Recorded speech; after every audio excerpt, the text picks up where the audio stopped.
The single father tightens the final bolt on the rusted tractor, the metal groaning softly before settling into silence. His hands are black with grease, his shirt damp with sweat. He straightens his back slowly, wipes his forehead with the back of his wrist, and says it's done. He adds that he should get going, already stepping back toward the dirt path that leads away from the yard. Before he can take a second step, small footsteps rush behind him.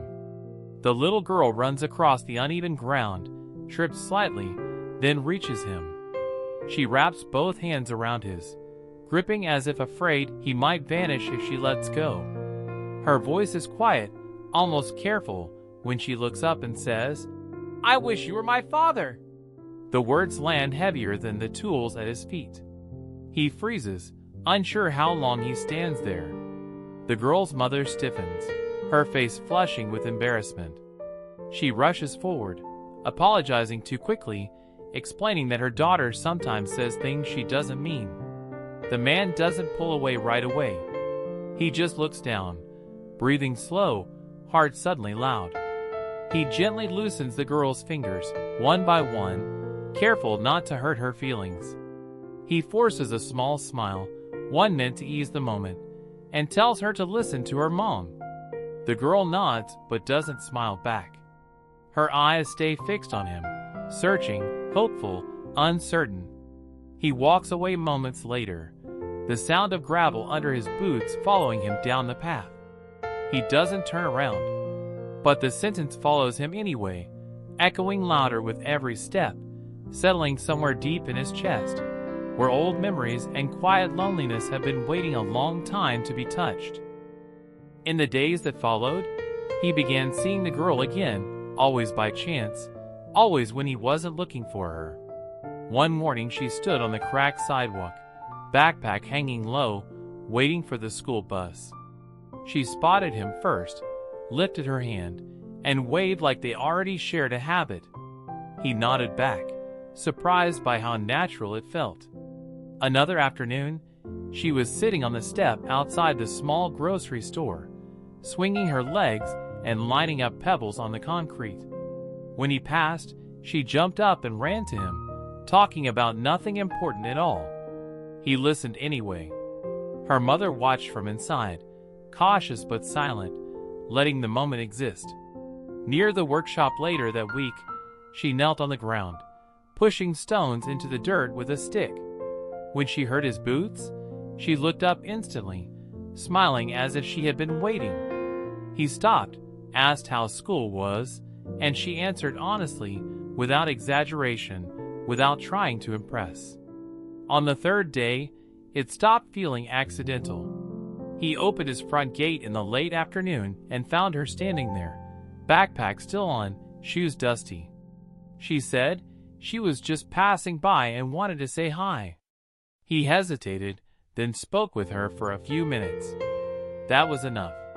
From then on, the days quietly adjusted themselves around that expectation. If stories like this resonate with you, stories about ordinary moments slowly becoming meaningful, you may want to stay close.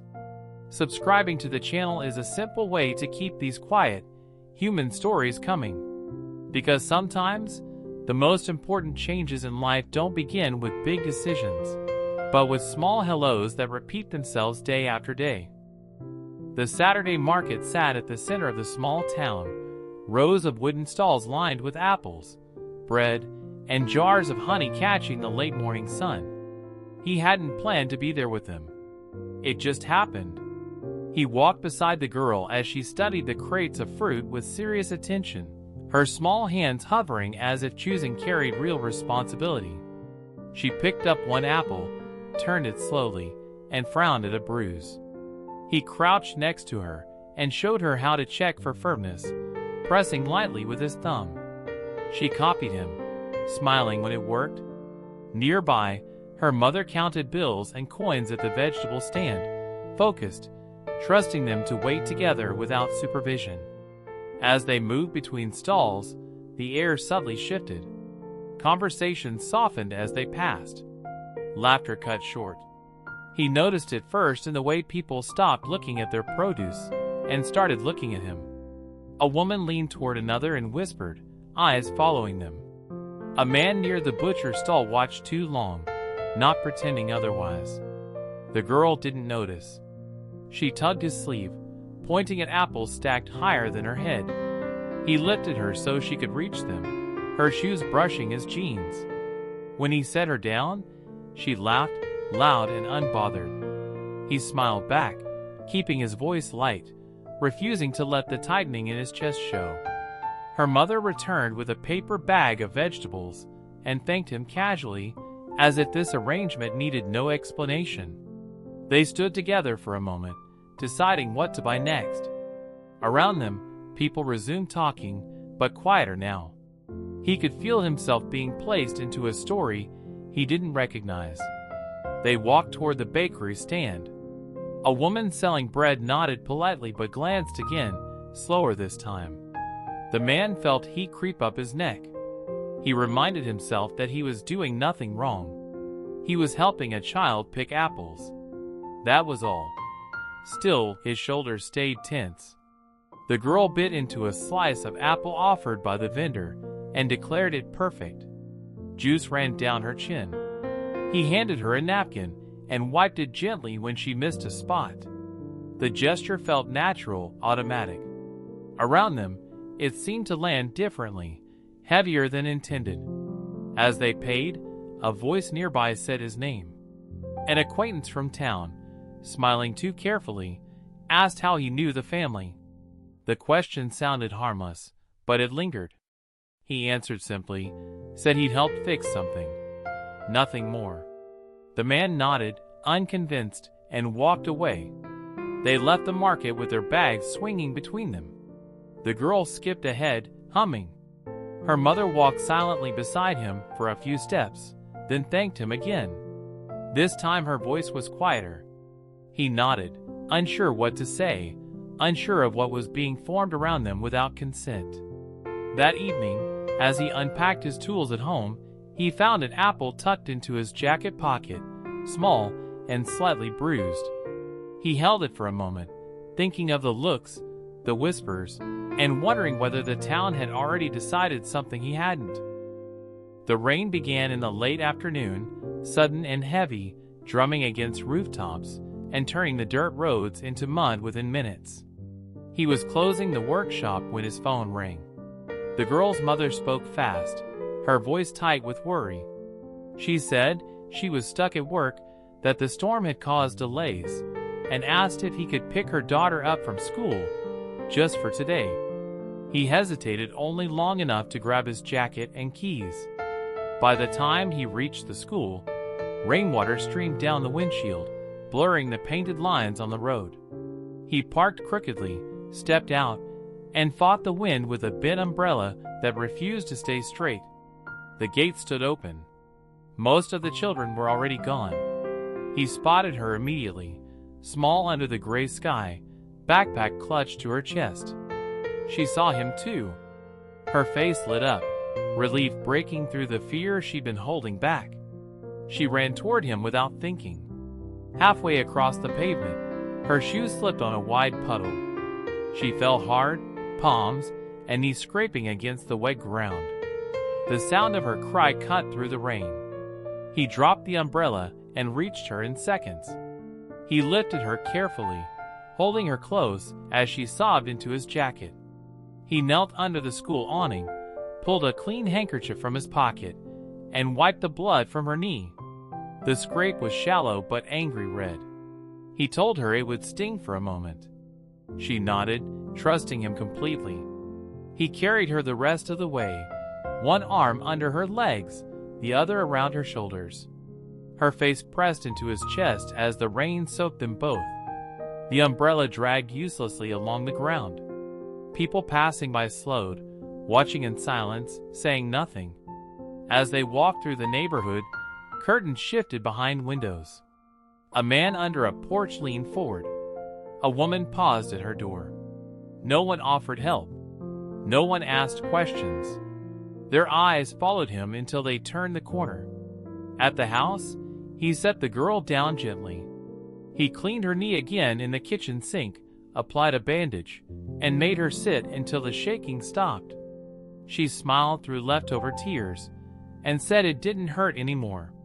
He believed her, even if the days still felt sharp. The mother arrived later, breathless and soaked, thanking him over and over. She knelt to hug her daughter, then looked up at him with something like relief mixed with guilt. He said it was fine. He meant it. Still, he felt something shift inside. That night, as the rain eased and the town settled into quiet, he replayed the walk home in his mind, the watching eyes, the weight of the child in his arms. And he wondered whether picking her up, just for today, had already changed far more than anyone was willing to admit. The central square was quieter than usual that afternoon, the rain having driven most people indoors. He sat on a wooden bench near the old fountain, a small plastic toy truck resting on his knee. One of its wheels hung loose, barely attached. The girl stood close, watching his hands with focused attention as he worked the tiny screwdriver. He explained what he was doing as he tightened the screw, speaking slowly, like the process itself mattered. She nodded seriously, absorbing every word. From time to time, she glanced around the square, then back at him, reassured by his presence more than by the toy. A few people crossed the square. Footsteps echoed faintly against stone. The girl sat beside him now, swinging her legs, holding the broken wheel in her palm.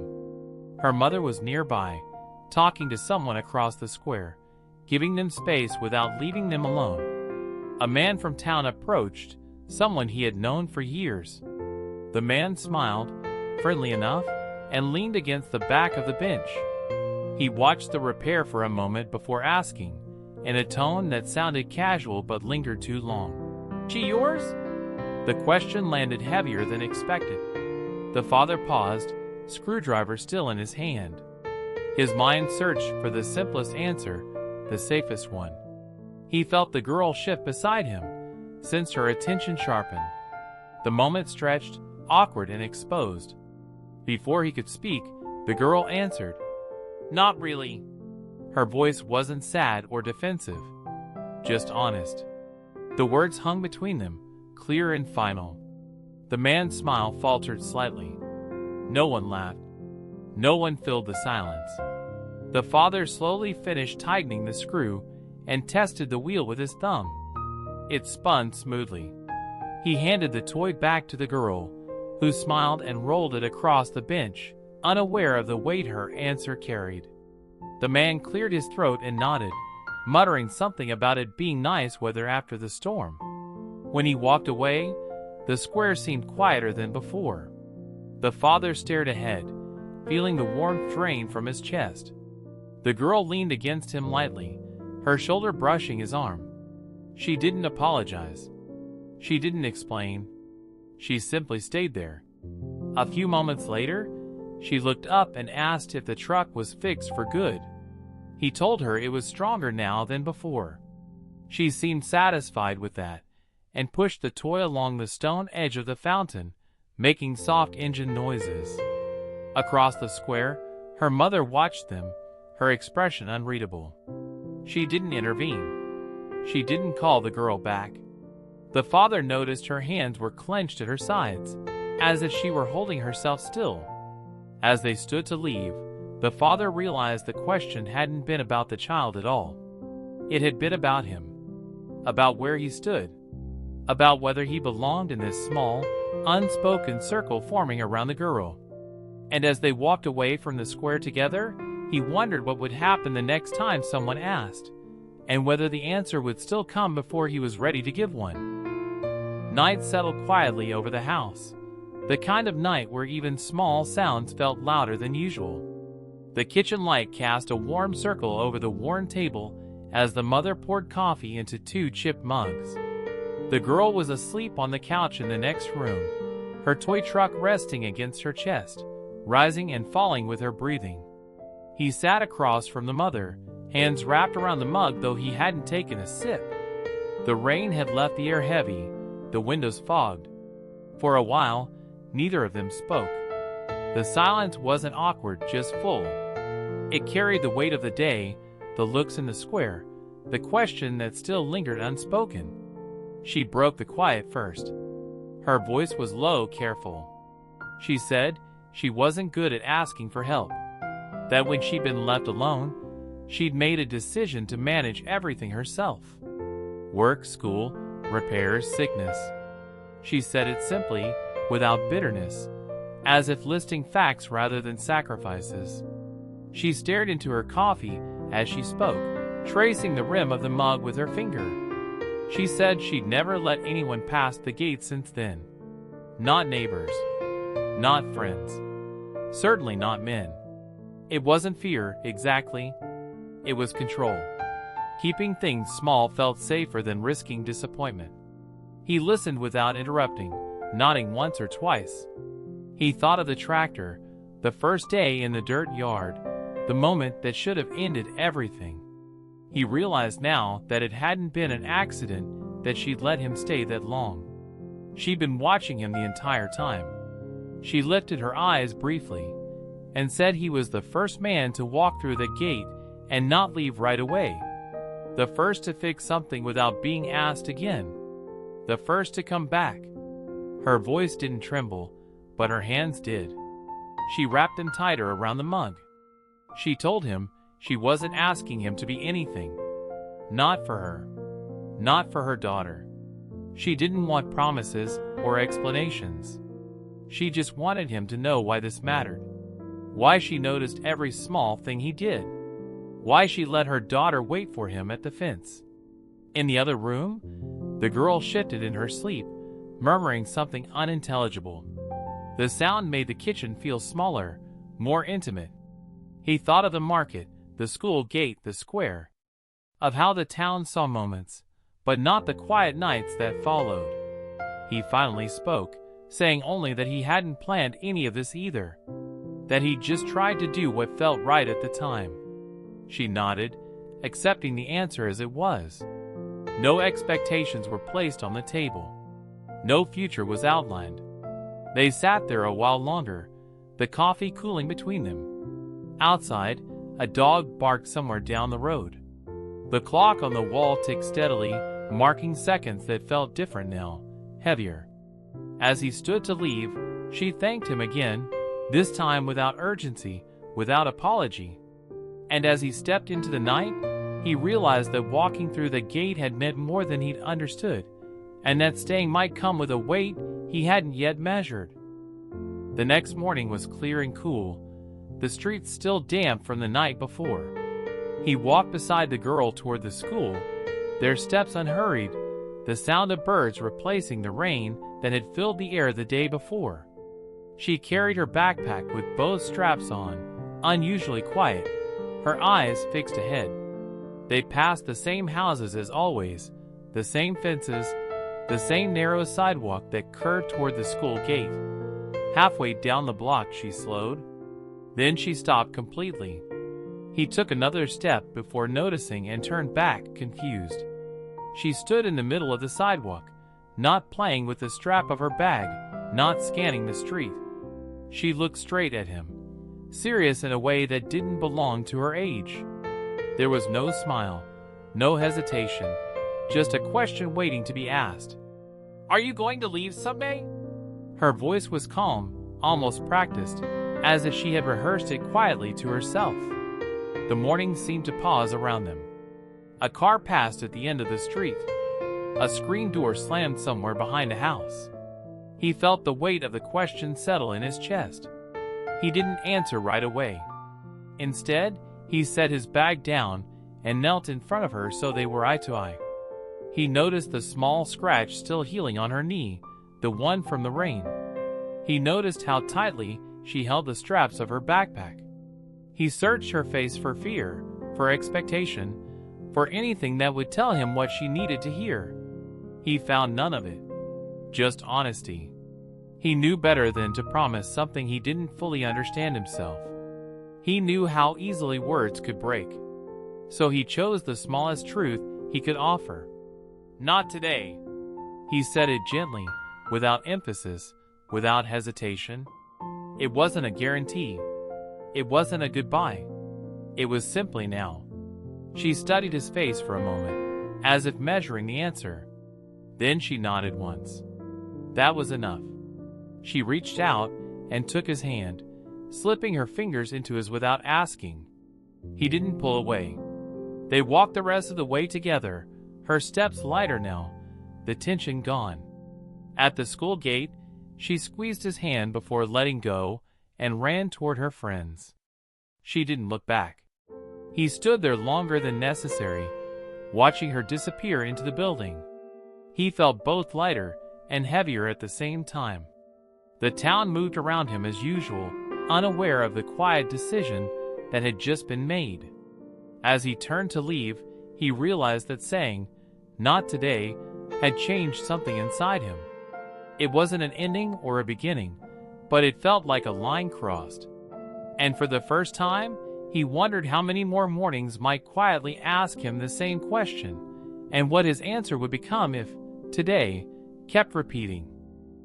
The weekend morning begins without hurry.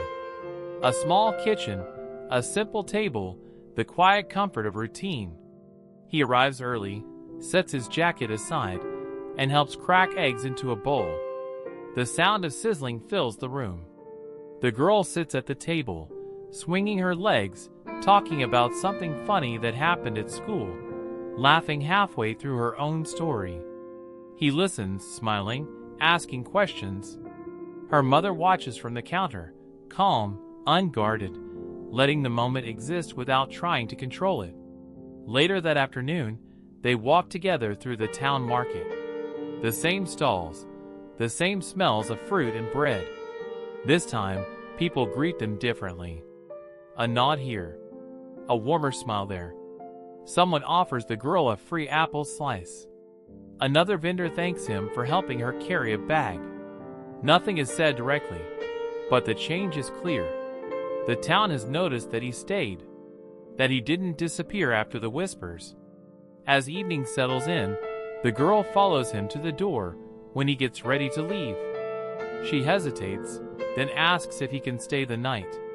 Not dramatically, just as if it makes sense. He looks to her mother. She meets his eyes and nods lightly, almost amused, saying they can have the pie her friend gave her at the market. For a brief moment, there's a flash of earlier that day.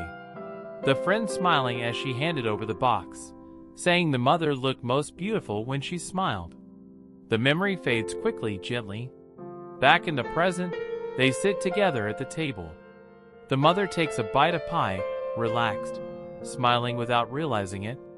He serves another piece to the girl, who thanks him seriously. Nothing is announced. Nothing is defined. The night continues quietly, full of ordinary sounds, and for the first time, that feels like more than enough.